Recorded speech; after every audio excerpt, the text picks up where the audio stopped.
pendengar suara rakyat Gorontalo dimanapun Anda berada.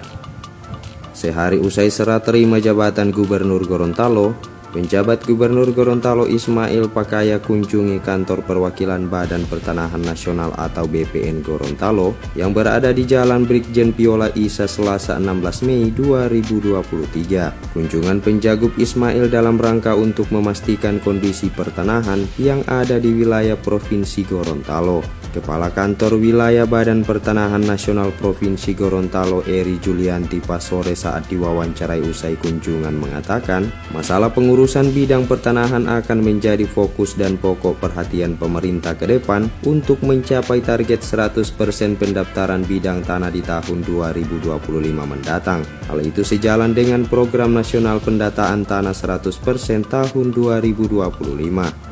Eri menjelaskan, jumlah estimasi bidang tanah di Provinsi Gorontalo berjumlah 574.000 bidang tanah dan yang sudah terdaftar baru sekitar 80% bidang tanah, sementara sisanya masih sekitar 14% yang tersebar di 6 kabupaten kota.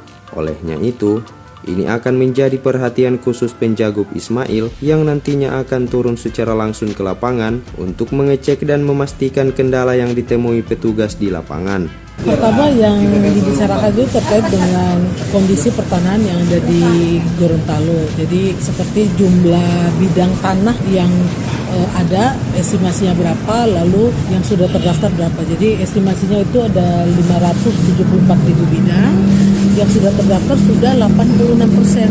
Jadi yang belum terdaftar tinggal 14% dengan rincian per kantah. Lalu kemudian terkait dengan program strategis nasional seperti PTSL, lalu redistribusi tanah, dan wakaf, aset-aset pemerintah kabupaten kota gitu kan. Karena bagian dari rencana kerja Pak PJ Gubernur ini akan turun langsung ke desa, daerah-daerah, kabupaten kota terkait macam-macam pelayanan termasuk pelayanan pertanahan. Bagaimana kondisi masyarakat ada di sini terhadap program-program strategis yang antara lain seperti pengadaan tanah, Bonde Bolango, dan Dana Limboto. Sebelum berkunjung ke kantor perwakilan BPN Gorontalo, penjagut Ismail sebelumnya berkunjung ke kantor Badan Pengawas Keuangan atau BPK Provinsi Gorontalo. Usai bertemu dengan jajaran BPN Gorontalo, penjagut Ismail juga sempat mengunjungi beberapa sarana dan prasarana kantor BPN Gorontalo yang baru selesai dibangun. Thomas Tamu melaporkan.